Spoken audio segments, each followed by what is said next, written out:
And a 25-minute delayed start for the Net That Haul Gameweek 36 matchups show.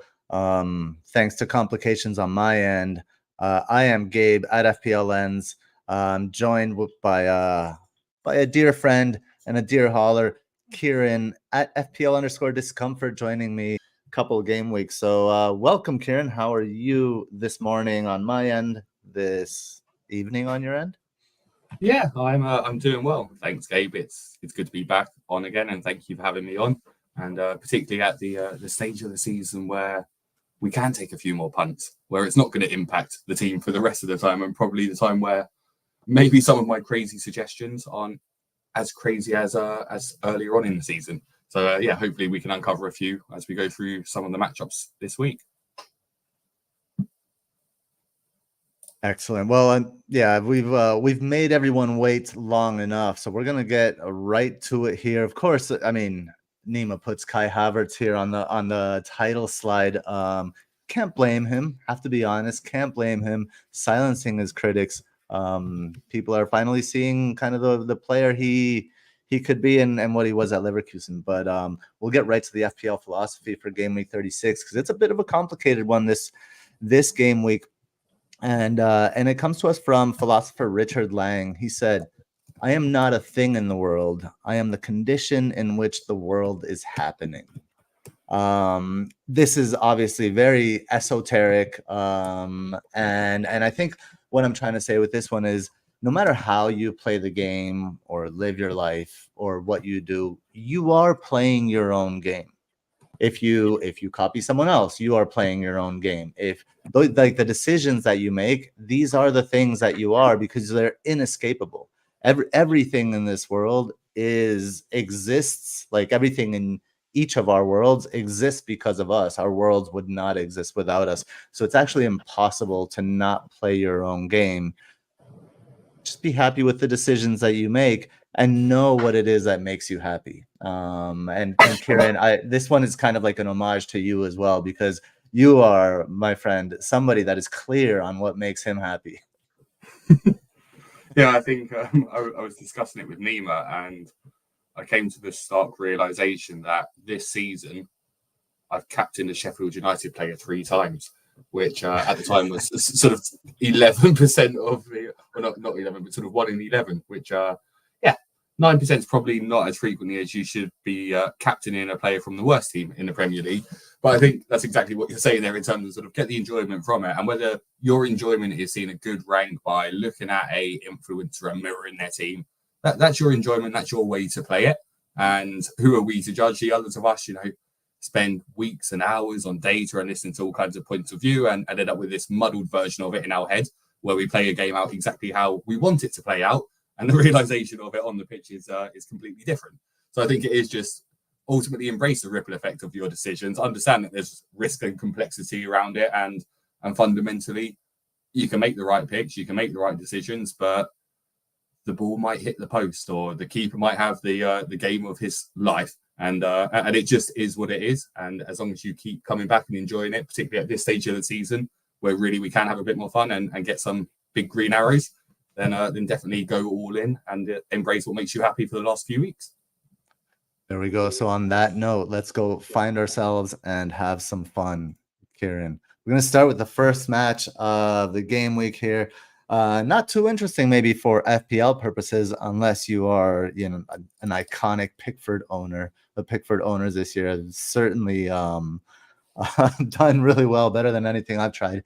But yeah, Luton hosting Everton. Luton 1.89 NetxG, Everton 1.47. Central area for Luton lighting up for this zonal chance creation, which is interesting.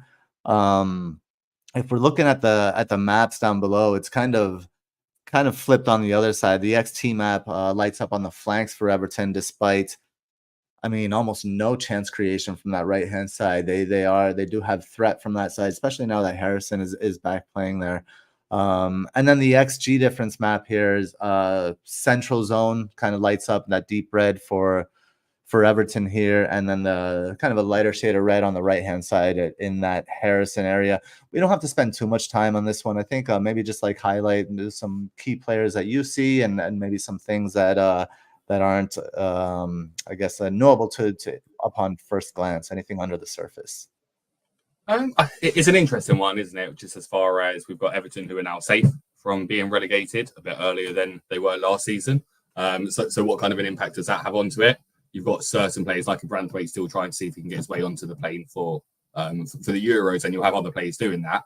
But if your colleagues aren't necessarily focused on that, then it's pretty hard to keep a team out by yourself. So it's hard to go into it. As you said, we're not going to have too many of the players. If you've got a Pickford, we know Luton score goals, regardless of the opponent, whether it's home or away. So you're not expecting a clean sheet necessarily. And I think, in particular, the only thing that really stood out to me is both teams are pretty good at scoring goals from set pieces and pretty bad at defending the set pieces. So it wouldn't surprise me to see sort of a centre back or someone come up with a header, or potentially sort of the aftermath of that set piece and someone getting the second ball as a way into it. But yeah, I tend to agree with how we're seeing this matchup, where nothing exciting, could go either way. If I was to call it one way or the other, it'd probably be Luton to beat Everton, just because there's a chance of them staying up, so there's more to play for. And obviously it's a game at home where they do perform better and have a higher volume of shots. Yeah, and I'd say just really quickly, like, yeah, there isn't much to see here. I do like the shout for a set piece. So also the set piece delivery people, McNeil and Doughty, could get something here, and wouldn't be surprised if Tahith Chong gets something as well, kind of combining with Doughty on that side and attacking what I see as a little bit of a weakness on Everton's right hand side. But we can quickly move on to the next one, which is certainly more interesting for us. Arsenal hosting Bournemouth. Arsenal 2.08 NetxG, Bournemouth 0.99, kind of red across the board for the stats for Bournemouth here. Arsenal chance creation, maybe obviously slightly favoring the right hand side, but honestly it's pretty even. Like the left is 3.5, the right is 4.3 for the chance creation, and that's within one. So I think that could be either way, could go either way there.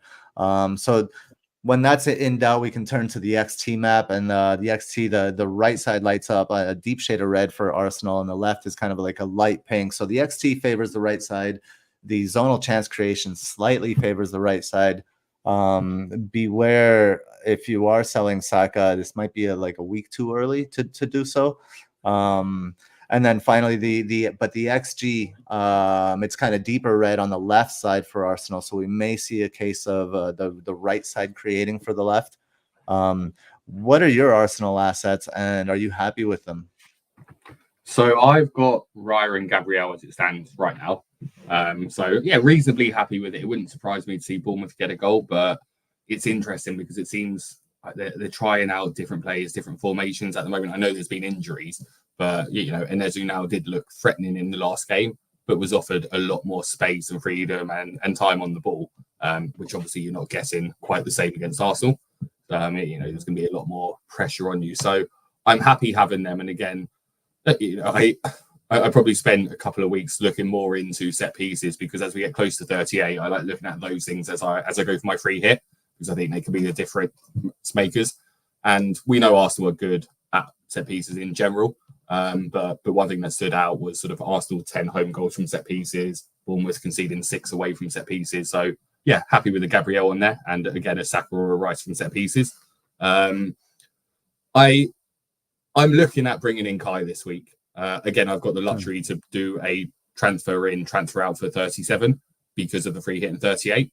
So I'm looking at bringing him in, and I'll be honest, there's a lot of me that's thinking just captain him, have some fun. It's a chance to find those different aspects of it. And I don't particularly rate that Bournemouth defence. And as you said, I think there'll be chances created from the right to the left. And of course, you've got Havertz peeling away to that back post, or being a threat from the set pieces, and just interchanging onto that left as well at times.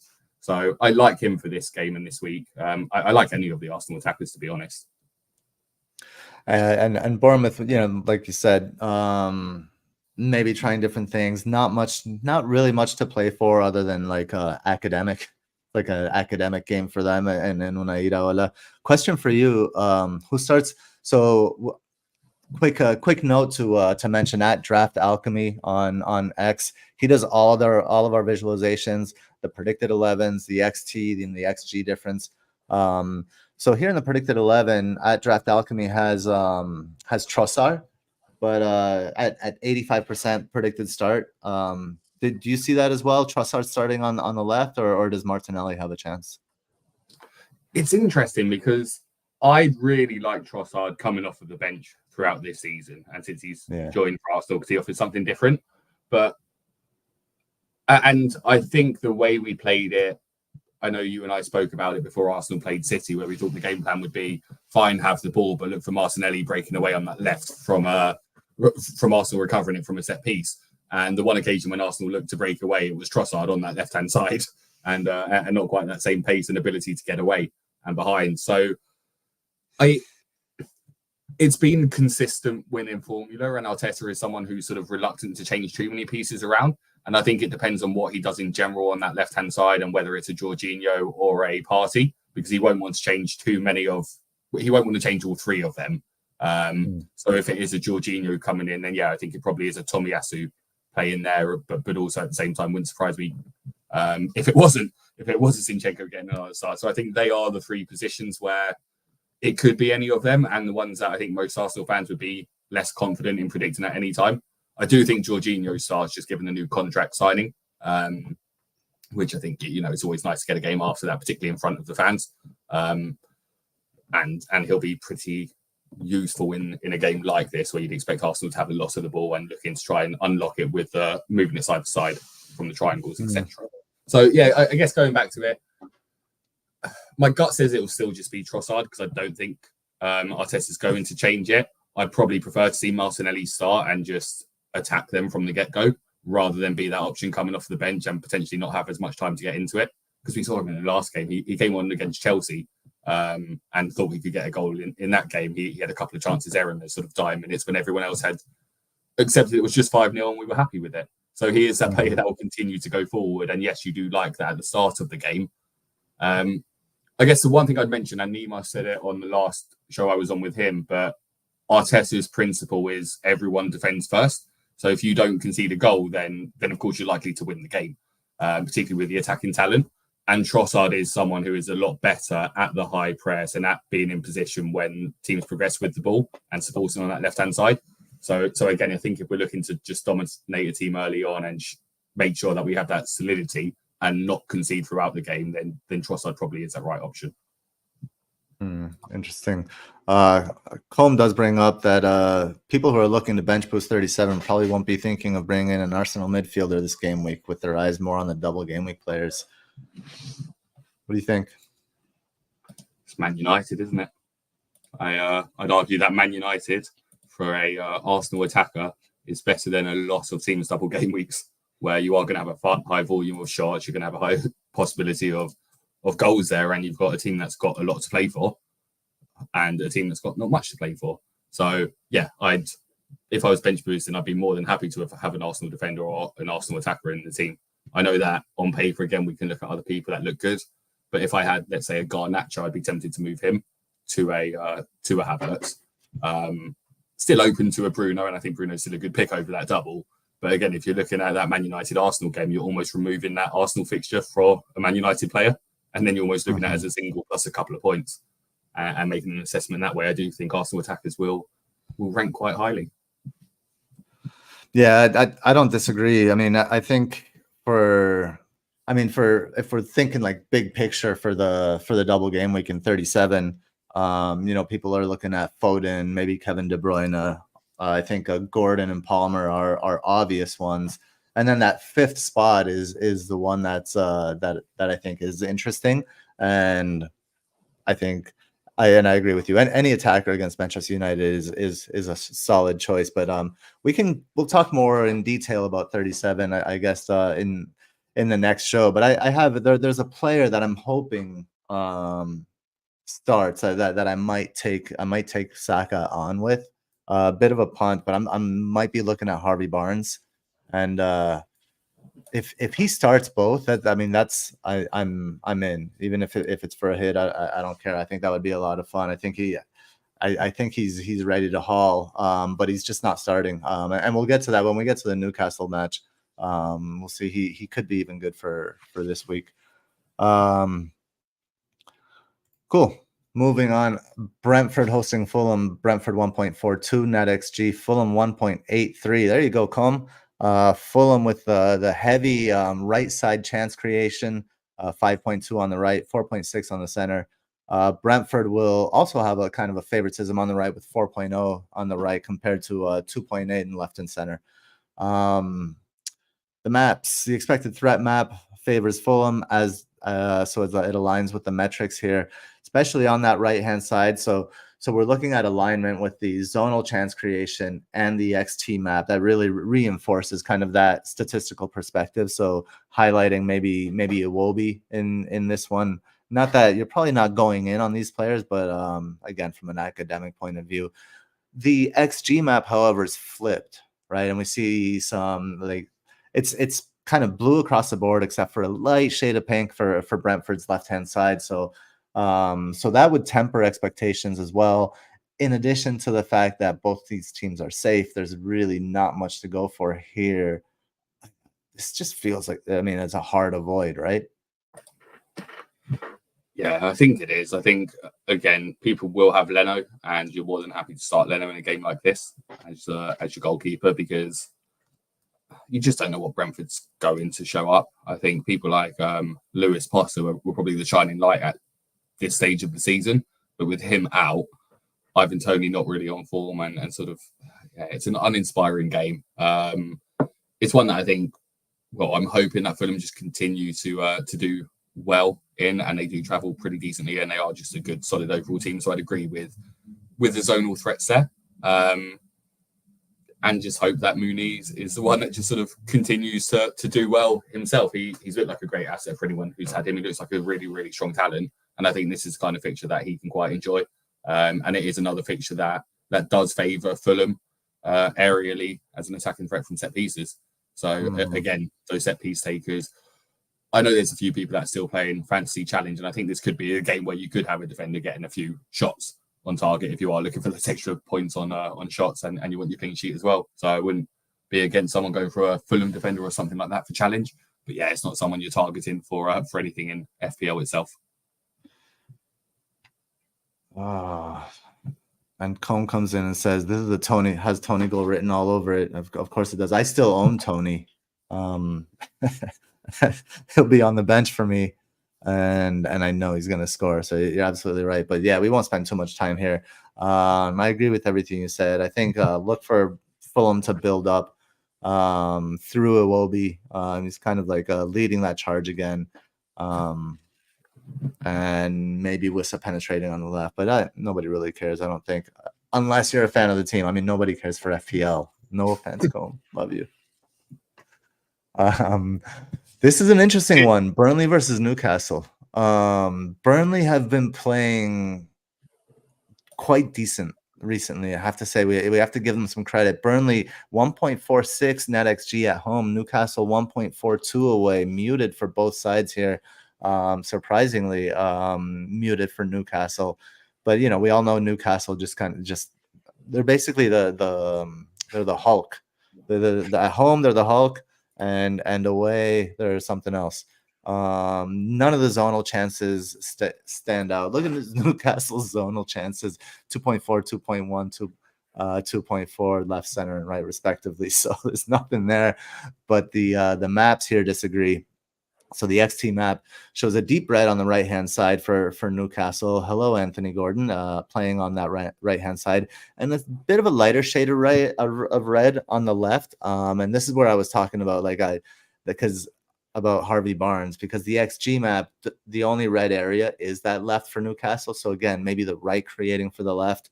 And if Harvey Barnes is starting here, and it looks like he's going to, if we knew he was starting in this one and he would start the next two, I might go Saka to Barnes.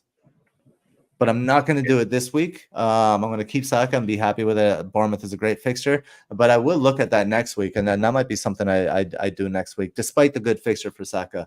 I think somebody said, what was it? Yeah, here we go. Draft Alchemy. Don't isolate your thinking to doublers, people. That's true. And I like Harvey Barnes for 37, and I like him even here. Who do you have from Newcastle?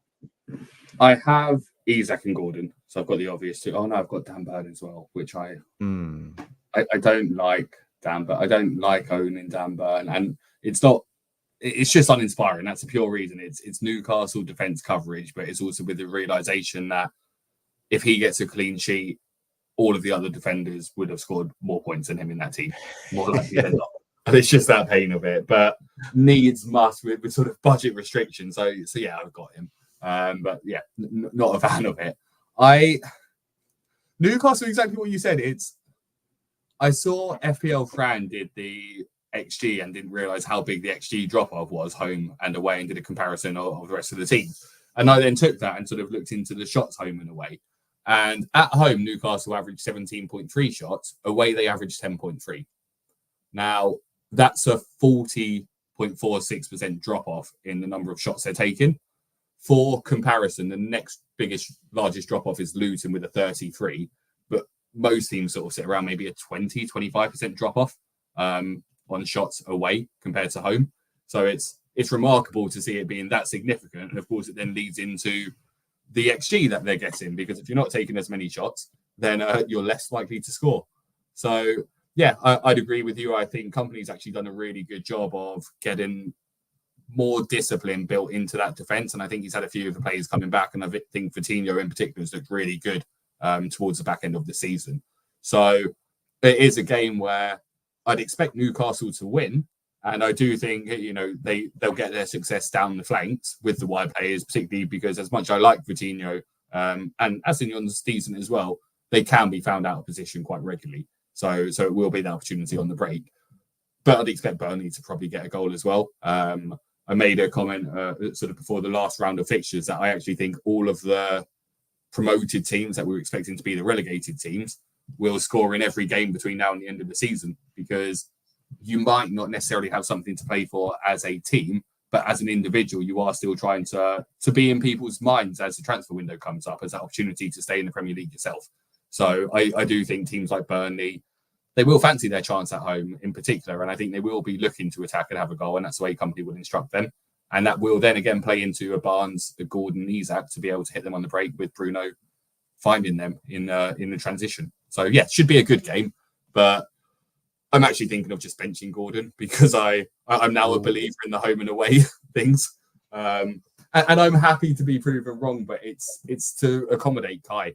That's the reason, really. If I'm looking at who I've got, and, we've gone through it, but I've got KDB, I've got Foden, you're starting to look at the ones there and going, who do you bench? And it then comes down between Foden and Gordon, and Foden's got something to play for. So if he's playing, I'd rather have Foden. Yeah, I mean, really quickly, BW Splitter brings up Gordon will draw a pen for Isak. Don't disagree with that. But here's to underscore your point. It's not just number of shots. It's quality as well. So if we look at the XG per shot, and I always look at last 6 home and last 6 away. In terms of XG per shot, like the highest I've seen ever in like doing the metrics is 0.15 XG per shot, and actually Villa have that in their last 6 home. So that's like the high end. The highest XG per shot away is 0.13. So let's see, Newcastle at home are at 0.12, and they have 18.5 shots per game with 0.12 XG per shot. Away, they are at 0.1 XG per shot and 9 shots. So half the shots and 0.02 less XG per shot. So, and this has been consistent all season. This is not a blip. This is not variance. This is what's happening. And it's what's putting me off of Barnes or like going too heavy into Newcastle this week. But I have like, do I start Gordon or Tony? Yeah, there I'd start Gordon. And actually, as you've been thinking, I've kind of been playing it out in my head on the Gordon one. And he's, again, a player trying to get on that plane to the Euros. And he is looking like he wants that ball and to run at people. And Newcastle also do win a lot of penalties away from home. So actually, there is multiple routes to point for him. So I'm talking myself into him. I think with Tony, I own Tony as well and went there instead of Isak. And I think we had 3 shows together of me going, I wish I had Isak. And you going, just bring him in now for Tony. And I didn't until my wildcard. And then he blanked, or no, he did okay. But yeah, I think it's one of those where just it's hard to have any faith in Tony and Brentford right now. Whereas with Newcastle, might not have faith in them necessarily winning this game, but I still think they will be attacking and have a loss of chances. And you would favour Gordon just on those matchups and that transition and the routes to point. So the question here that we'll take right now from BW Splitta: could Burnley's more wide open style of play make Gordon's chance for away returns higher than usual? Will there be more space for him? So I don't, maybe, but I don't think that they're actually, I don't think Burnley have been hit on the counter attack that often at home. I think they're actually pretty solid. In fact, they've only conceded, and this data was only up until game week 34, so I had another game week on, but they'd only conceded 1 goal on the counter attack all season. Okay. Which again means that potentially there might be gaps in there, but they're able to sort of hold it up for a period of time. It doesn't mean that teams aren't hitting them on that rate, but it's just not that sort of goal from that counter directly. So, yeah, maybe they are better than we think at actually being able to manage that as players do push up. Maybe, and again, I'll confess I've not watched too much of Burnley, but it could well be a case that a Sanderberg or a Josh Cullen sort of drops deep as they see the wingbacks go up to kind of fill that void. I honestly wouldn't know. Right.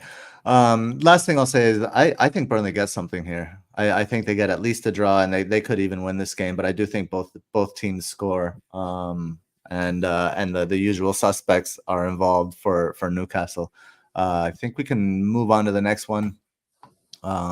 Sheffield United hosting Nottingham Forest. I mean, this is, I don't know. I don't even know. I don't even know what to say to this. I mean, I guess we'll start with the NetxG. I guess I just don't want to go into this game.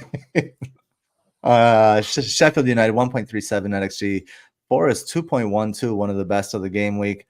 Highlighted by maybe some big chances there that Sheffield United give up at home. I'd have to look into that real quick.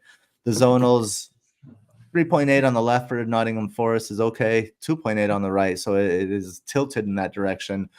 But the XT map disagrees. It tilted to the right side with the deeper red on the right and the a little bit lighter red on the left with no XT, kind of blue in the middle, and nothing to speak of really for Sheffield United. And then the XG map, it's kind of muted across the board. It's mostly neutral area rather than threatening area, but potentially something there on the left. Let's whiz through this one. I don't think we need to get too much into it. Into my favorite team, Sheffield United. Yep. Yeah, it's the same old story, right? Why players should do well against them, cutting the ball back to midfielders, and they should do well around set pieces against them, because I still don't understand how they defend set pieces. And I hope someone studies it and does a deep analysis that's more skilled than me, because it just seems weird.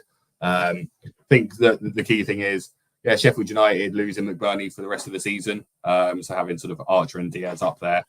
Diaz is looking good. So, we'll keep going with the Diaz train just in terms of enjoying watching him play, but never going near him necessarily again.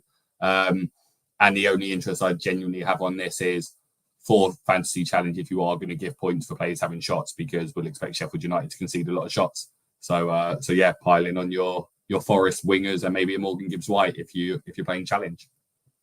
Is that the wrinkle this week? It's 2 points for every 2 points for every shot, or maybe every shot on target. I think it's every shot. Let me load it up quickly. Okay. While you load it up, I'll get rid of this slide so we don't have to look at it anymore.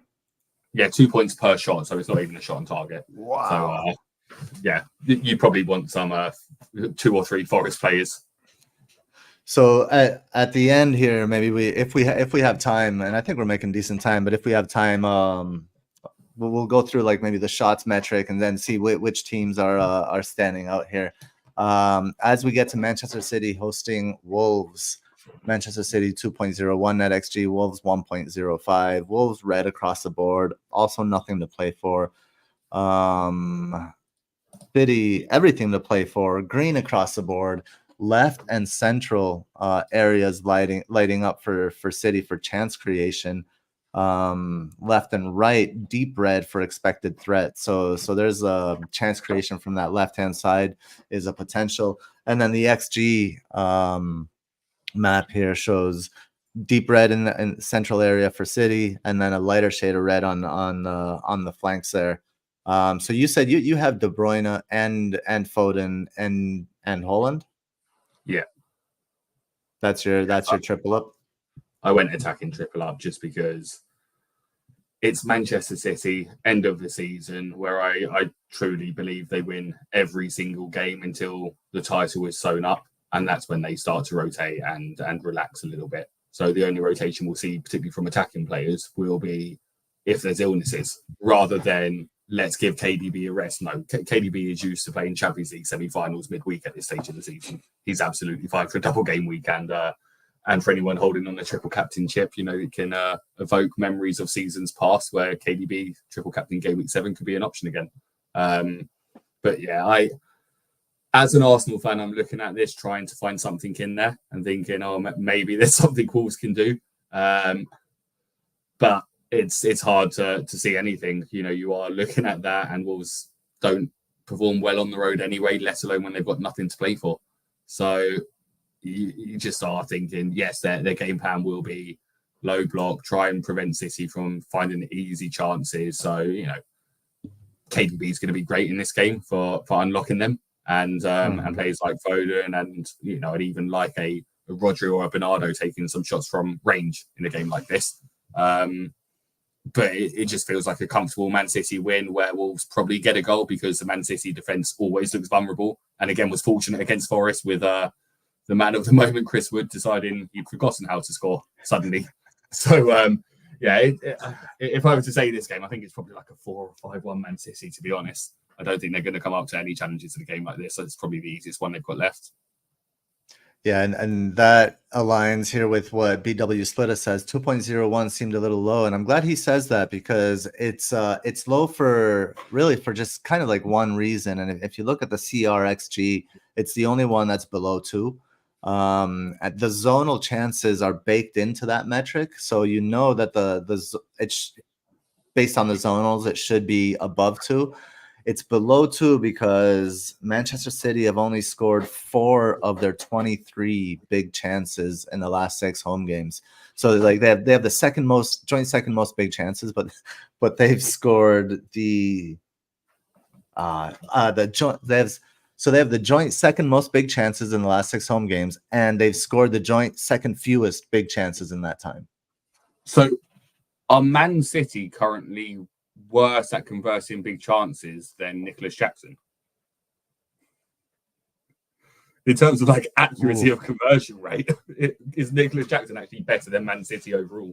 Because that would be. I think Nicholas Jackson, Darwin Nunez, and Man City are like in the same room.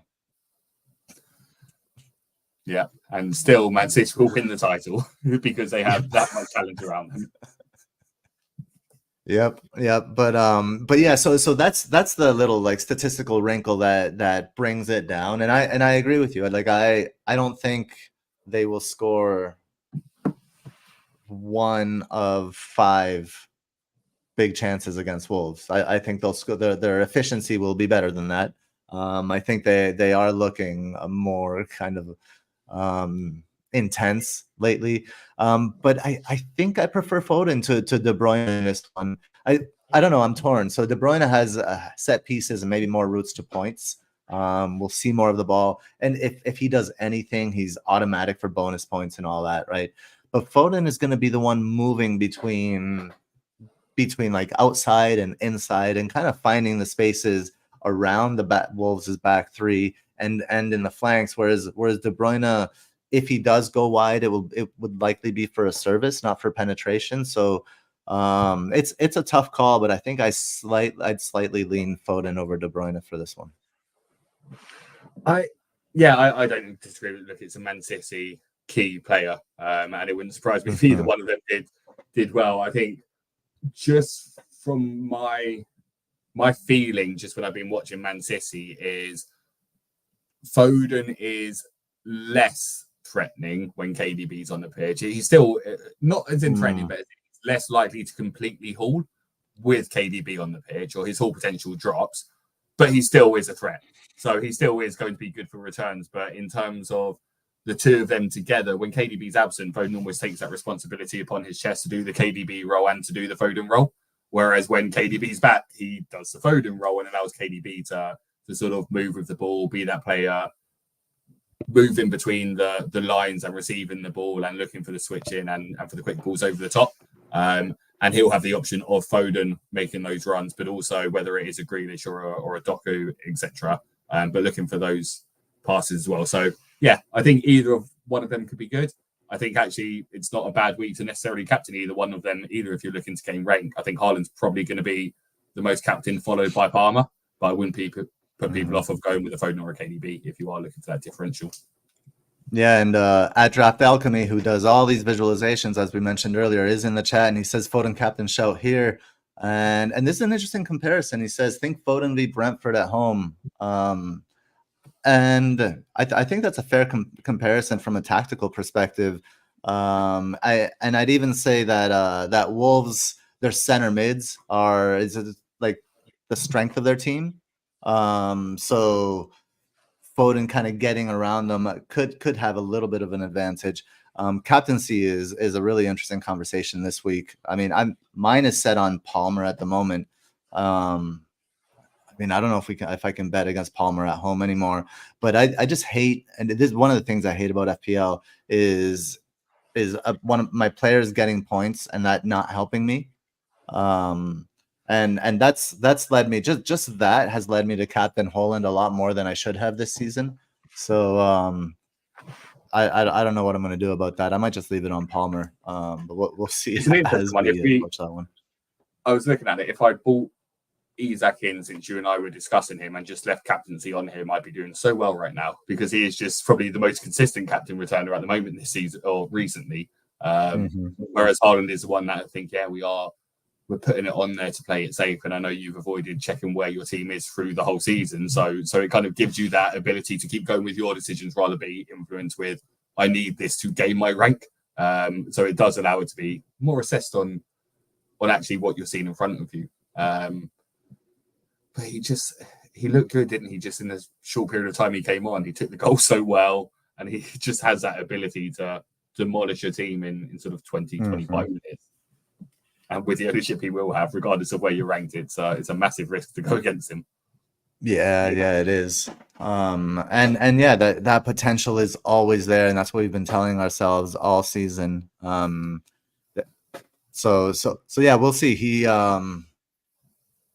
in my team, but I really don't think I'll captain him. I think I'll likely go elsewhere. Yeah, we can move on to the next one. Brighton hosting Aston Villa.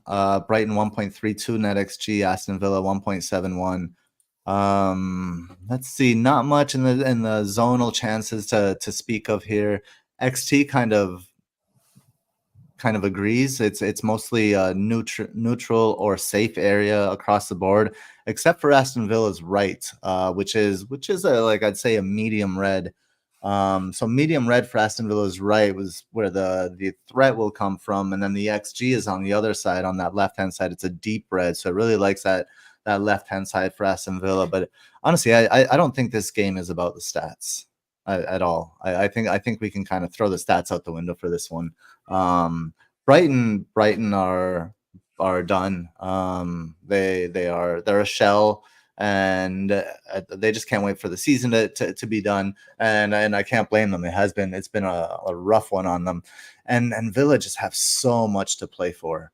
And I love Ollie Watkins for the rest of the season, except for I take that back. I love him for the next 2 game weeks. Don't love him for 38 against Palace. And we'll get to Palace at the end here with the last fixture they play United. But for this game and even for 37, I think Villa just ride their talisman to friggin' Champions League, 4th place in Champions League next season, and it is on the back of Ollie Watkins, maybe with some help, some chance creation help on the right side from Diaby or something like that. But I think he's the one putting in the back of the net for the next 2 game weeks. What do you think? Yeah, my deadline decision sort of tweak to the wildcard was realizing, why do I have Nicholas Jackson in my team, and trying to find money to move that back to Watkins, and making a few different sacrifices. So yeah, I've got Watkins in my team, and I think he's one of the best differentials you can own at this stage of the season, which is just crazy to think of. I think exactly what you said. I'm not paying too much attention on sort of what these maps are saying because of the game state, the season state, etc. My one fun punt that I went for on the wild card, that was an action punt for last week, and the action netted me a magnificent 0 points despite him playing. Was I went with the all action Barco, but it turns out he's good on Football Manager, but he needs a few more seasons before he's good on FPL. But he was just an action pick of a player who just wanted to go forward. The raw South American instinct in him that hasn't been trained out of him just yet. And knowing De Zerbi probably was thinking, why not? Let's go for it. But yeah, this game I won't be playing him, and I do expect Villa to just very professionally take Brighton apart. A couple of goals either side of half time, and then just maybe another one later on, but really controlling it. And I think Morgan Rogers is just looking fantastic recently. I think he's one of those surprise players that's come out of seemingly nowhere when we were all talking Diaby, Bailey, etc. And sort of with the absences there, he's really stepped up. He, again, is one of those players that scored, I think, 5 goals in 5 home games in a row. So it'd be interesting to see if he's an Anthony Gordon and scared of the away games. But no, I think he'll go well here. So I just think this is a good game for Villa, and I'd agree with you. And I'm really happy to own Watkins for it. Yeah, and I don't think Rodgers surprised Villa fans. I think he maybe surprised everybody else, but Villa fans knew what was coming. At FPL MF Doom, good friend Pete on Twitter, he put this interesting tweet out. So Watkins has the most points in FPL this season, and he's 7.5% owned in the top 10K. If you're looking for a way to gain rank, I think you just kind of found it. I think it was people just going Jackson over Watkins on wildcards, and I was there until it was that case of going, well, hang on, how's Jackson actually performed? Right, well, okay, well, 2 times that is still worse than what Watkins averages. It sort of came down to that, but I think it's easy at this stage of the season to see doubles everywhere, and I think Jackson was that. Again, he's got a game tomorrow to play, and he could well get a hat trick, and this will be clipped and go viral of me being wrong once again. But no, look, in reality, it was still Nicholas Jackson, and this compared to, as people sort of Ollie Watkins, top point scorer, going for Golden Boot for a team that's going for the Champions League spot. Yeah, probably rather have him. Yeah, I think great pick. I'm going to take this moment really quickly. First time in the stream to ask for some likes. We got 46 people live in the chat. Thank you all for joining us. Get your questions in there. I am starring them. We'll get to them later. We'll discuss captaincy as well. And so yeah, hook us up with some likes, share with your friends, and we will get right on with it here with Chelsea hosting West Ham. Chelsea, I believe it's the highest NetxG of the game week, and this is maybe why you have Nicholas Jackson. Although XG doesn't seem to matter for players like Jackson and Darwin, but Chelsea 2.64 NetxG, West Ham 1.46. Chelsea, the zonal chances 5.7 stands out. That's not reflected in the XT map where it highlights the right hand side. So this is why I love Palmer so much, right? Because Palmer playing on that right hand side nails the XT map, but coming into the center nails the zonal chance creation and the XG. So the XG map for Chelsea is deep red down the middle and lighter red on the flanks. So just like Palmer's movement is kind of like dictating the way that the stats are here. And like, I mean, you can't argue with Palmer at home, especially against a West Ham team who are just like so easy to score against. How do you see it? Yeah, I'd agree. I think West Ham are just another one of those teams that seem done for the season, happy with where they are, not really able to go much higher or much lower. So I think they're happy. I think the one thing I would be looking at is whether or not we do see, at this time, Nkunku coming back into it and actually getting his starts, etc. Because there are obviously he's back fit. So it'll be interesting to see what happens there. I think Cole Palmer is just a strong pick. It wouldn't surprise me with just how Chelsea played for West Ham to get a goal. So you don't hate having your defenders here, but there's not many of them, is there? There's a lot of injuries to this Chelsea team, and there's a lot of people rumoured to sort of be late fitness checks, like a Disassi, like a Thiago Silva, which obviously impacts it. So Cole Palmer, again, just strong, and exactly why you like him, I like him. Madueke was someone that I was considering on Wildcard, and I think he could do well in a game like this. Madrid could do well. But Palmer just remains that standout option for everyone, and probably second or first captaincy choice this week. So is Nkunku back? I saw something. I'm looking at Premier Injuries right now. It says due return 11th of May. So that'll be not this week, but next, wouldn't it? If one thing I will say is if Nkunku is confirmed fully fit for the double, I think there's my Tony replacement, my third forward. So the update was, and this is from FS Scout, Chelsea, Pochettino is down to just 11 senior players, including Gilchrist, ahead of tomorrow's match. Thiago and Disassi have joined the injury list. Colwill and Nkunku are in full training. Sterling, James, Sanchez, Ugochukwu in partial training. Partial training, okay. Colwill and Nkunku full training. So we'd be thinking maybe not this weekend, but actually for that Gameweek 37, you would expect him to get some minutes. Okay, interesting. Draft Alchemy with a little tip on reading the maps here. For deep block teams, you will frequently see solid blue in the middle section, so can read too much into that. Yeah, fair enough. And it's interesting when like the solid blue in the middle for expected threat for Chelsea, Chelsea's attack against West Ham changes with the XG. So like the threat doesn't come from there maybe because of that block. But once they get through, once they beat that block, then it lights up. So that does make sense. Thanks for that input there. Nkunku free hit 38. Yeah, that could be a fun one too. That's something that I regret not doing is saving my free hit for a 38 one of these years. I never did that. So well, next season you'll have a good chance for it when we hopefully won't have as many doubles with the FA Cup changes. So maybe there is a way that people can hold on to it for that Gameweek 38 next year. Yeah, we'll see how I feel about FPL. I might just be like fully invested into a challenge, just all about the challenge, and that's it. I was thinking it's like limiting the transfers and like being so restrictive, like pigeonholes people into certain things, and like, well, it doesn't make sense to remove this player for a hit even though I think this player is better. So you can't like just employ what you think about football.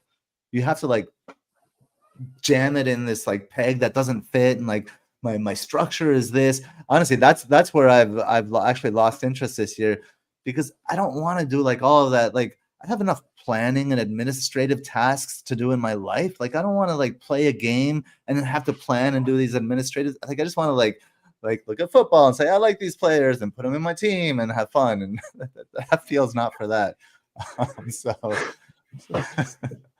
But yeah, Right. I think it's the right blend. There's definitely a part of me that quite enjoys trying to do that planning part, but at the same time, I agree. I think that frustration when you put all the planning in and then you have a record number of injuries in a season, and you go, well, so what was the point in me getting in X, Y, Z so that they could play in a double game week 37 if they were just going to go and tear the hamstring this week? And at least in challenge, you're still like, right, here we go, cool, forget about it. So I think it's getting that blend right. It'll be interesting to see if they are looking, because I saw some people joking saying maybe this 2 points per shot is a new point scoring thing they're looking to add into the game next year, into the real one. So it will be interesting to see if they do try and add any of these components into the actual game, or what that transitions into. But I do think, yeah, when we look at what we're able to review on shows like this, it really does play into FPL Challenge in particular, where you can just have a vacuum and go, this game week, forget about anything else, who would be the best 11 that I could go for? Yeah, that's fun for me. Yeah. Okay, we're inching towards the end here. 50 minutes in. Almost 50 people joining us in the chat. Thank you all once again for joining us. There, got your question. Just saw it, Tricky. I'm going to put that in the list there. I'm starring your questions, people. We will get back to them if we haven't already. If we didn't answer them in the course of the stream. Liverpool hosting Tottenham. Look at, oh, no wonder. Never mind. So forget about the data. They're both listed as away here. I must have made a mistake. But we'll go straight to the maps, and I'll change it here, and then I'll tell you what the data looks like.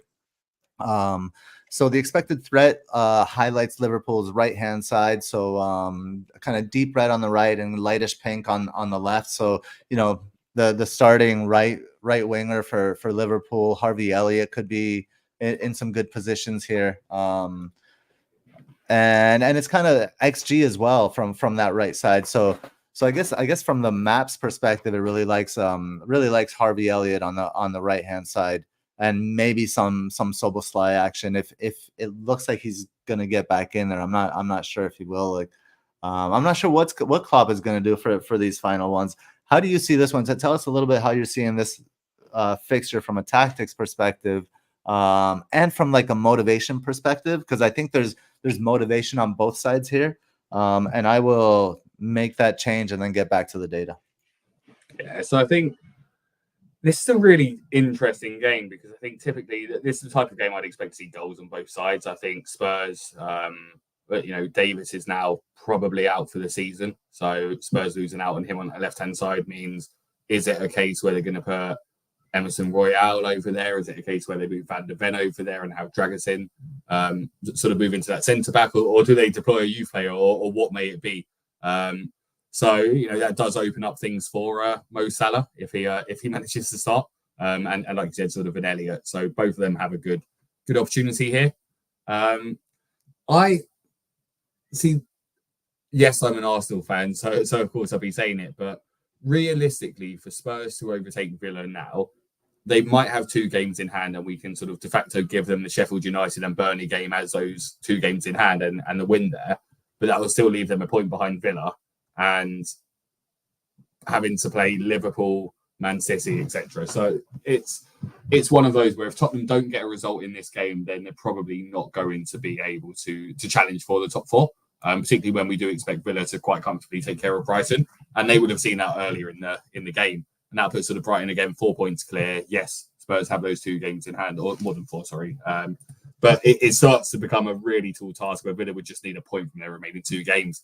And I think it's a similar story with Liverpool, where they're out of the title race now.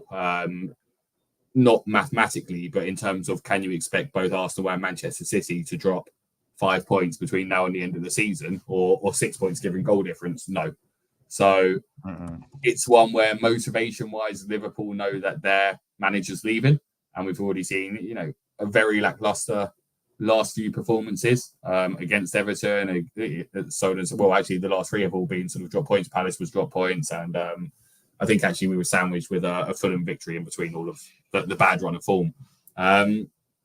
So yeah, I think it will still be goals. I think Spurs will be able to hit Liverpool in the break, and I think Son is still going to be pretty decent in a game like this. Brennan Johnson is good.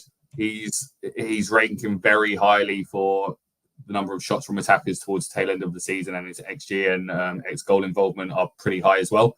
So people that have Brennan Johnson will be actually quite happy to have him in a game like this. But outside of that, you're not really banking on a clean for your Spurs defenders. You're not looking at it if you've got your Liverpool defenders.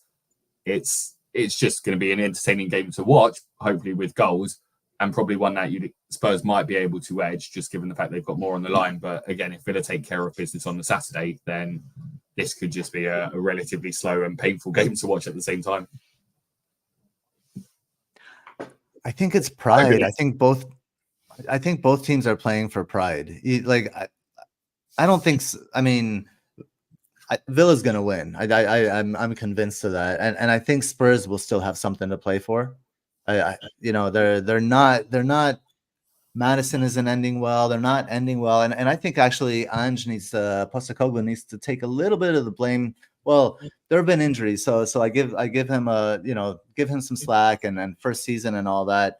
But I mean, Son should have been on the left every time possible. Richarlison down the center, Son on the left, and keeping like the insistence to keep Son in at the 9, I think was a massive mistake this season overall. And granted, like at times that was the only option. Richarlison injured, Richarlison away or whatever. So I do have the stats here. Whoops, what did I do them? There we go. Liverpool 1.95 NetxG, Spurs 1.23. So Spurs data there is correct. Liverpool, the CRXG 2.06. Let's see. Left side chance creation 4.9, right side 4.1, center 4.0. So the chance creation actually differs from the XT map, which casts a little bit of shade on each of those. I don't, and then for Liverpool side, again, it's pride after the disaster of a display between Salah and Klopp and the unprofessionalism from both of them in the last game. It's, you don't want to leave on that note, right? So I could see them like mending things and saying, look, let's finish this season on a positive, at least in terms of relationships. But then again, Salah's comments after the game, there's been nothing since then. So we just don't know. I think this is a psychologically complicated fixture, and I think it casts doubt on all their players. I'm not really interested in Son, not in good form, not in the best position. Not really interested in Liverpool. They seem to be a disaster. So yeah, I'm not too excited about this one. I have to be honest. Yeah, I think it'll be interesting to see. Just as you said, I do think there is the pride in there, and again, these are top level athletes, and a lot of them are internationals as well, so they will be performing. But it's one of those games that it could go. It could be one where we get a really enjoyable one as spectators and see lots of chances, lots of goals, or it could be one where the ball just sort of sits in the middle of the park with not much being created throughout. And I am hoping it to be the former. I am excited to see if Arne Slot comes in next year. Just the work he's done over at Feyenoord, and particularly sort of with fullbacks, with young talent, being able to upskill them, the kind of stuff he could do with a Harvey Elliott would just be phenomenal. And even with a reigniting Cody Gakpo, being able to sort of take players on in the wing, he was one of the best before he signed at Liverpool at exactly that. And arguably even a Darwin Núñez, sort of putting him out wide, you could unlock a lot more potential from him. So it'll be interesting when Arne comes in, because I think that will have a big change and impact on this Liverpool lineup. But for this game, the person that made the sacrifice in my team in order to accommodate Ollie Watkins was Son in the end, which meant I brought Foden in as well. And again, being an Arsenal fan, he was kind of the easy one to get rid of, where I'd be fine with not getting anything from him or not caring about how he does. But I would tend to agree with you that just through the middle, it becomes an out-of-position FPL asset, but a worse FPL asset, because that's not Son's strength. He isn't someone who should be receiving the ball in those positions. He can, but he's not as good compared to when he's receiving it out wide and looking to cut in and take the shot or make the quick passing move, etc. So, hopefully with this game, he is now going to get his stint back out on the left and Richarlison through the middle. And I think that probably will be what works in Spurs' favour if it's going to work in either team's favour. But Liverpool being at home, like you said, sort of Klopp's not going to let them walk around at this stage of the season. He will say you're in front of your fans and you need to step it up before we sign off. Yep, and moving on to the final fixture of Game Week 36, Crystal Palace hosting Manchester United. Crystal Palace 2.23 NetxG, Manchester United 1.5. Excuse my giggles. Zonal chances, Crystal Palace 5 from the left, 5 from the center, 4.9 from the right, compared to Manchester United 2.8 from the left, 2.9 from the center, 2.5 from the right. XT Map does not agree. XT Map likes the lights up red, kind of like a medium red for Manchester United on the flanks, the safe area blue down the middle, and it's kind of all blue, some of it lighter blue for Palace in terms of threat. XG kind of similar, pretty neutral to safe area for Palace's attack, but Manchester United deep red for the XG map, so suggesting that the flanks could create for the left. The maps are suggesting the flanks could create for the left, whereas the metrics and the raw data just favor Palace by a distance. How do you see, like, forget about Manchester United assets, I guess, for a minute, even though people may be wondering about Bruno or Garnacho or whatever. How do you see Palace assets here? One, well, we're not sure if Eza's going to start as the predicted 11s indicates there, but who do you have any assets from any of these teams? I guess let's start there.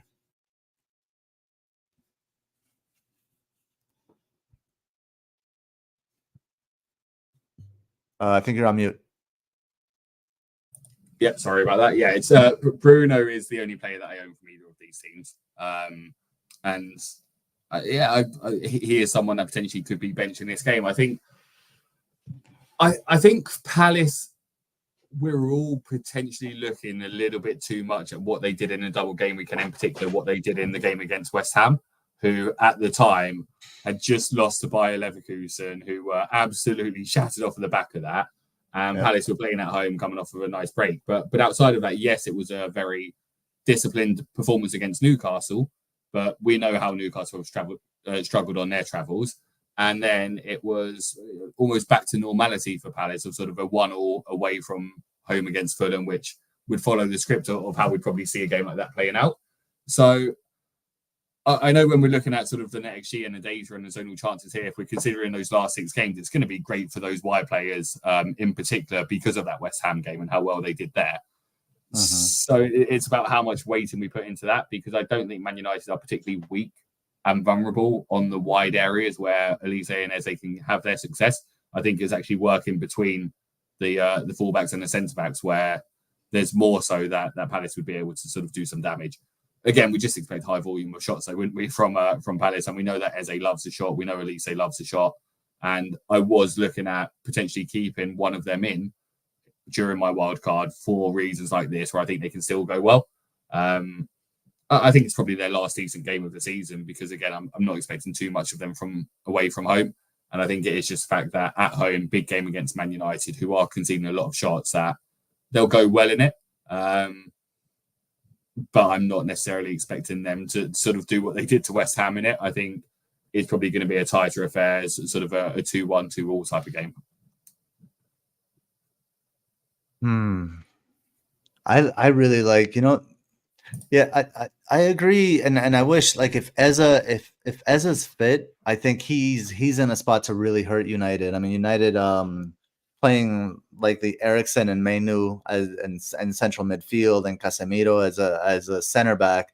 I think Eza could really cause some chaos in there, but he's not likely. We haven't seen him. He's not likely to be fit, so I think that casts some doubt on that. But on the flip side, I like Munoz.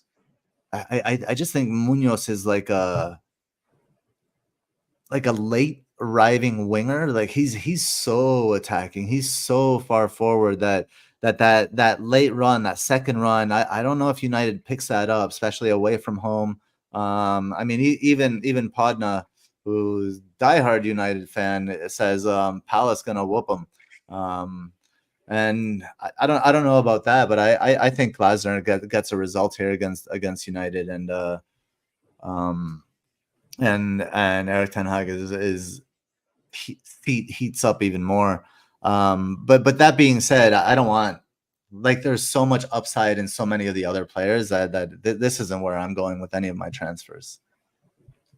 Yeah, I'd agree with that. I've heard some people talking around maybe looking at doing a sideways move from a Garnacho to a Bruno in preparation for 37. But that's, if I was moving off of a Garnacho, it wouldn't necessarily be to a Bruno at this stage.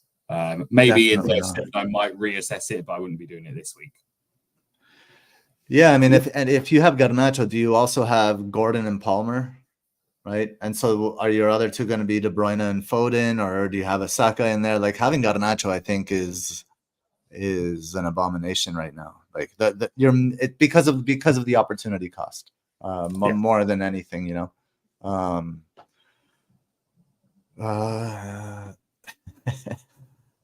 I just want to make sure you don't get any Man U assets, Gabe. Yep, not for me, my friend. We will carry on here. Here's the summary. Remember, the Liverpool data is incorrect there. That it's noted away. I will fix it for the thread that goes out later this week. Things of note: Chelsea with the highest NetxG of the game week, hosting West Ham. For, you know, make sure you get players that can take advantage of that. Not players that squander it, is what I'd say. Crystal Palace with a surprising second best NetxG. But again, we spoke of the doubts with that. They aren't the same without Eza. They obviously fire with Eza and Elise both playing, but if one of them is missing, that attack could be dampened. But don't sleep on their defense. I think they could get a clean sheet against Manchester United, and then like a player like Munoz could come back with a haul. Other ones notable. Manchester City at 2.01 would probably be the highest, actually, by far. It could be even close to a 3 if they would convert their big chances. So if you think they will convert their big chances against Wolves, then bump that up, maybe a half a point or even more, 3/4 of a NetxG point there. Let's see. And any final observations from you, Kieran? I guess I'm surprised at how high Luton's is when we're looking at it on this side of things, considering that Dyche is pretty strong defensively. But yeah, it's the usual teams, isn't it? And then the teams with the lower XG are playing the teams with the better defenses, as in Bournemouth and Wolves. Fulham seem pretty high considering they're playing away from home, and Villa as well. So yeah, I think you and I both think that Villa one's probably lower than what we're expecting to see, given how Brighton are currently at this stage of the season. So interesting. There's not really any. Well, I guess on the zonals, I know you're going to move on to that. The zonals are kind of interesting this week, aren't they? With again, Chelsea kind of leading the way and Man City being there. Yeah, best zonals of the game week. Man City left and center. Palace across the board against United, and then Chelsea central and mostly right. So, you know, all over those assets, you know, we got the Palmers and the Fodens and stuff. Last thing I want to highlight that we don't mention very often is Martinez's form away. Look at the goalkeeper metric at 0.6. So that's like kind of taking away 0.6 from the opposing team's NetxG. So if you have a Villa defender, for example, there could be a haul there, especially if they get involved in the attack. For reference, Martinez has saved 8 of 12 big chances in the last 6 home games, which is pretty nuts, and has an expected goals prevented of 5, which is crazy. Like almost an entire goal prevented per game. Really interesting there. Yeah, Podden is asking for captain shouts. We are going to get to those questions. I'm opening the ones on Discord as well. We'll get to the haulers soon. Cool. Let's get to some questions here.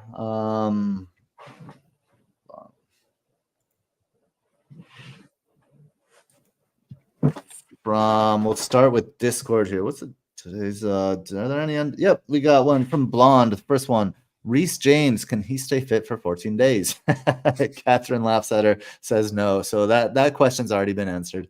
BW split a benching question. Holland, Isak, Watkins, Palmer, Son, KDB, Foden, Gordon. Okay, so that's 8. I'm assuming Gordon.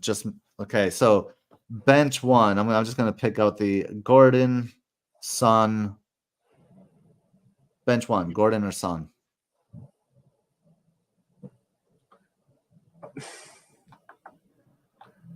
I'd be going Gordon still, but I wouldn't be liking it either way. Playing or benching? Benching. I'm gonna disagree. I'm gonna go bench Son, and I feel like as strongly as you feel. so we're both just kind of maybe one ass cheek on the fence kind of thing, but we're still on our respective sides. All right. Well, there you go. There's your non-answer, BW Splitter. Let's see. Any new ones coming in? Oops. Martinez is a doubt, it seems. Did not know that. So there you go. Okay. BW Split. I brought Watkins in last week despite bench was 37. I don't trust some of the doublers despite the math. And yeah, this is something like, especially to differentiate. I mean, to differentiate with the highest point scorer of the season at such a low ownership is that's the way to do it. So good luck to you. I don't really have I don't know what question that was in regard. There was another question referencing a question, but I don't know which question it was referencing. I missed that. So move to calm. People who are looking at bench with 37 probably won't be thinking bringing in an Arsenal midfielder. We already did this one. I think we answered that in the flow. Whoops. This is the one I'm bringing up. Thingamabob, for context, I have 2 City. Oh, this was for that previous one. Sorry, Thingamabob. If you can write that question again, I missed that one came in a little further down, so I didn't get your context. So throw that one with the context in the chat, and I'll come back to it. My bad. Claire, I like this. I like this comment. FPL challenge this week could be good for Darwin Jackson.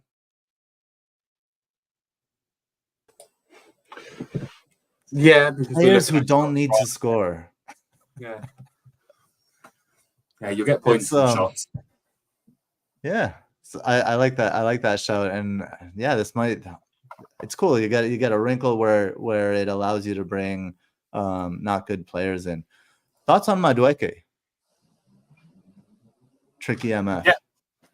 I like him. I like the way he plays. I like how focused he is on driving the ball towards the goal. But that's kind of where it ends. He doesn't take that many shots. He's not really creating chances for other players. And if he is creating them, unfortunately, he's creating them for Nicholas Jackson. So it sort of comes down to what we were saying. I think there's at least 7 or 8 other midfield options that I'd rate before him at this stage. So if you want a punt, yes, maybe you go there, but it's just a question of who you're going there against and whether or not it's worth it. So it's a risky one, particularly with Sterling now sort of impartial training as well. You'd expect someone to move and give Sterling some minutes towards the end of the season as well. Yeah, and again, it's like we've mentioned it a couple times on the stream. It's the opportunity cost, right? There's so much upside in the midfielders, in several midfielders right now. To go some punting on Madueke, I don't think I would go there. That's it. Not many questions this week, which is totally cool. We can move right to Captain Shouts. Podna coming in with that question. Let's go. Let's look at them. So we got a list of obviously City boys. So you got Holland, Foden, KDB. Yeah, you got Palmer. Then you have to have Watkins in there, don't you, playing Brighton? Yep. Watkins. And then you have to have Arsenal boys against. You have to have Saka and Havertz against Bournemouth. Arsenal boys. Yeah. Even, I guess, throwing one in there, is there an argument where you throw an Arsenal defender if you have them into the captaincy shout this week against Bournemouth? You know, I don't like it from a clean sheet perspective, but I do like it from an attacking perspective. And if they get both, I'd expect them to get one or the other, at least, type of situation. And both being probably as likely as an attacker getting a double haul return or sort of getting 2 returns in a game. So I wouldn't be doing it necessarily, but it wouldn't surprise me if we saw an Arsenal defender be towards the top of the point scorers this week. I guess out of those though, it almost does narrow down to Foden. It's not Foden, but like a Foden or a KDB, because I doubt many have both of them, or Haaland, or a Palmer. I still can't narrow it down any further. Who do you remove from those ones? Or a Watkins. Yeah, I can't discount any. It's amazing that the we have so many choices this game week, and Haaland will still be well over 100% EO. Mm-hmm. You know, and that's a shame, because I think there's a case that I think Haaland is not in my top three. I think my top three would be KDB, Palmer, and Foden, and Watkins. Damn it, I can't narrow it down. And no Arsenal player at home against Bournemouth in that top three either. Which it's I was just checking through. I think Thingamabob's question may have been when we were talking around bringing in an Arsenal midfielder over someone at double, was saying how about the same question but for defenders if you don't already have an Arsenal defender, and that was then for context. I have 2 City, Branthwaite, Porro, and Van Dijk. So would you prioritise an Arsenal defender at this stage over a defender that doubles if you don't have one? I wouldn't. No. One's got enough. One's just getting you even at this point. If you go for an Arsenal defender, if you don't have one's just getting you on parity with everyone else. And if you're not going with them, then you might as well go all in and go somewhere else. I think so as well. Yeah, thanks for looking that up. So yeah, in terms of captaincy, I think there's a major 4 for me, and I think it's a roll of a dice. Which one gut feel, some tactic that you value more, or some stat that you value more, kind of that's what I would suggest. Podna's asking, what about Mo? Ask Klopp, buddy. I don't know what about Mo. No clue, but I'm staying away from Mo, and I'm staying away from the Liverpool drama myself. I need my captain to start. Yeah. Yep. Chris Wood will start. Yeah. Cool. Well, I think that brings us to the end of the stream. Any final thoughts? Are you all set for 36? Almost. I was just blah, blah, blah. Sorry, tongue tied there. I was just going to bring up Zach's comment because he mentioned 9 template players in 37 and Pickford and Branthwaite without any hit. Should they now still free hit 37 like they plan to, or save it for the 38? And as someone who's free hit in 38, look, if you're not bench boosting in 37 and you're planning to free hit there, if you've got 9 template and 2 against Sheffield United, keep it. There's way more upside at that stage, and the difference between your template team and that when you just look at the fixture swings and sort of more information and those kind of aspects for 38, where you can go in and get some of those differentials we were talking about. Yeah, I'm not sure if you'd agree on that. Whether if you've got 9 plus 2 Everton, you just know, why would you free hit there? Yeah, I do agree. I think that's fine. Like, although I don't know. I think with these teams that don't have anything to play for, like, things can change in an instant. They could just be gone, and so I don't know. Keep an eye out for that. There's one last question here from Nehal. What's up, Nehal? Share out or hold? What's his? I'm just looking up the injury here. Is he injured? No, he's not. Yeah, he's 50%, currently being assessed. Could be fit for the weekend. Thigh injury. I guess he's a hold if you can bench him. You'd want him next week. Yeah, exactly. I wouldn't if you don't have better defenders, then I'd still be fine starting him, because if he's not fit enough to start, he won't come on. And not really worry about it too much, because you'd want him for next week, and you don't want to, trust me, you don't want to downgrade it to Dan Burns and then see he's fit for Gameweek 37. Yeah, don't get the Tin Man, Dan Burn. We always call him the Tin Man because of the way he runs and stuff. Is this Yeah, and this is a good point. Colm is rolling this week to have 2 free transfers for game week 37. So a bit of a boring week. And I think that's okay. If you're well set up, definitely try to roll into next week. I'm on the opposite side of that spectrum. I'm on a -8 for this week, but just all in on City, and that's why. But it does make sense to roll. Let's see what else. Zach, you legend. This is a good friend, Zach. He's in Egypt. Been following us for a long time. Really appreciate it. And he has one of the greatest names. He goes by Absurdologist, which is really cool. So that's really generous of you, buddy. Thank you so much. Getting love from the chat. And that'll do it, bud. Perfect. Let's go catch some Champions League. Can't wait for Madrid to take down Mbappe in the final. If the final is Bayern Dortmund, I think I might boycott it. I'm not gonna watch that shit. They both suck.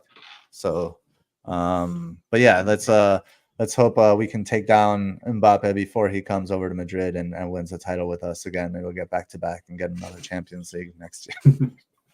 It's our favorite tournament. Maybe.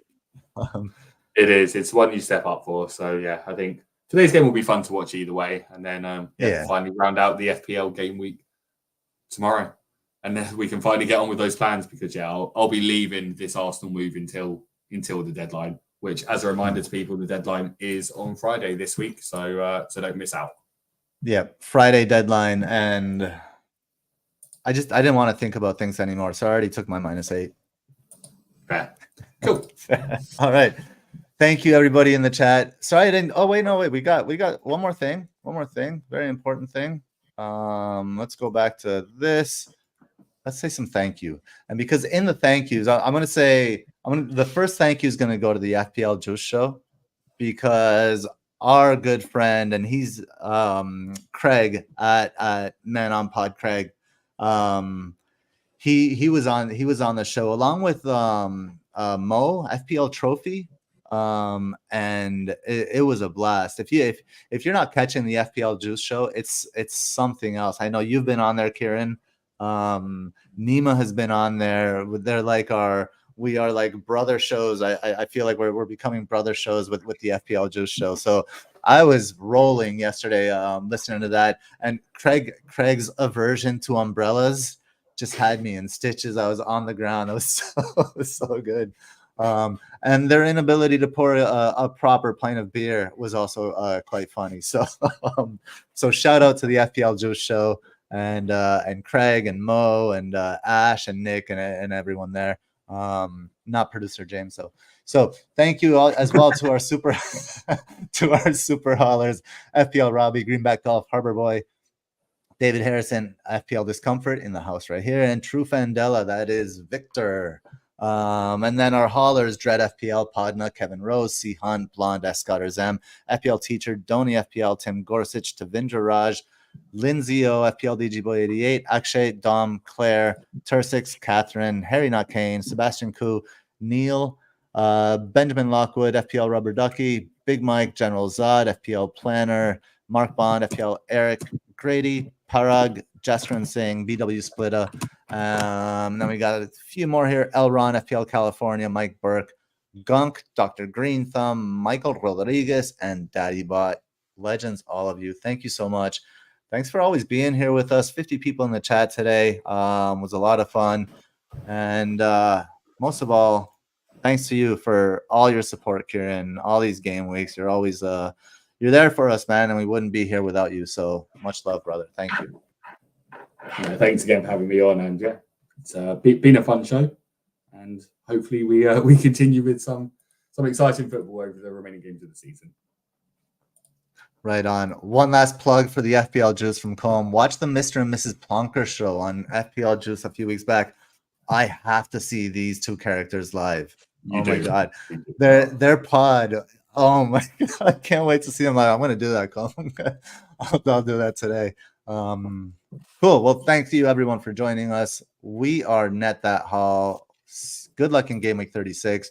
And we'll see you for the massive one in Game Week 37. We might not be able to go through every fixture there. We'll have to find a different avenue, or else we'll be here for a few weeks. So As always, peace.